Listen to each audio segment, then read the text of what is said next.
Il y a une chose à savoir lorsque tu utilises les LLM, c'est la maîtrise du prompt. Mais seulement, ça évolue. En plus, avec les nouveaux modèles, parfois les prompts évoluent. Dans cette vidéo, on va te montrer avec Juzar comment utiliser l'IA pour prompter à chaque fois. En gros, on va te montrer comment créer ton agent de prompt parfait. T'es prêt? Allez, c'est parti. Juzar, comment on fait? On est parti. Donc d'abord, on va prendre une requête classique. C'est-à-dire là, c'est une analyse SWOT d'une agence immobilière sur Paris dans la niche des biens d'exception. Donc là, on peut traditionnellement mettre le prompt sur ChatGPT. Ça nous donnera déjà une réponse intéressante. Mais nous, ce qu'on veut, c'est aller beaucoup plus loin. C'est-à-dire développer un prompt qui est beaucoup plus optimisé. Sachant que là, donc, si tu lui poses une question comme on le ferait presque sur Google avec un peu plus d'analyse, C'est ça. mais en soi, c'est très léger, c'est très trop léger. Il n'y a pas de rôle, il n'y a rien, etc. Exactement. Et nous, ce qu'on veut, c'est vraiment un prompt qui a beaucoup de contexte, beaucoup d'informations. Donc pour ça, on a créé ce qu'on appelle un GPT. Le GPT, c'est une version personnalisée, c'est une version optimisée d'un chat. On l'a optimisé pour pouvoir générer des prompts qui sont vraiment performants. Comme on l'avait vu dans la vidéo précédente dans laquelle tu nous expliquais comment créer un GPT pour Exactement. répondre aux questions par mail les plus fréquentes des clients. Exactement. Et donc là, on lui donne la même requête. Et là, la magie va opérer, c'est-à-dire le prompt va être optimisé automatiquement. C'est-à-dire on va lui donner un persona. Là, le persona, c'est un consultant en stratégie immobilière de luxe. Il va nous donner beaucoup plus de détails, une structure et également des contraintes, c'est-à-dire des règles qu'il doit respecter. C'est important de comprendre que du coup, tu as utilisé ton GPT dans lequel tu as créé à l'intérieur un prompt pour lui dire tu es un prompt engineer, etc. Exactement. Du coup, quand tu lui as demandé ta requête, il ne t'a pas donné la réponse à la requête, mais il t'a donné le prompt qu'il faut que tu ailles mettre dans une autre conversation pour obtenir la réponse.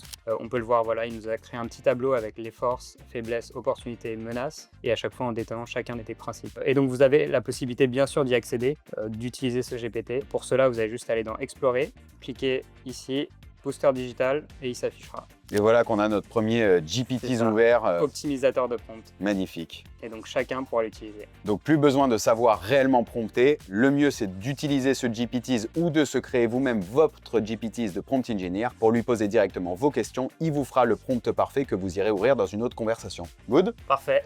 Et toi, comment tu utilises tes GPTs?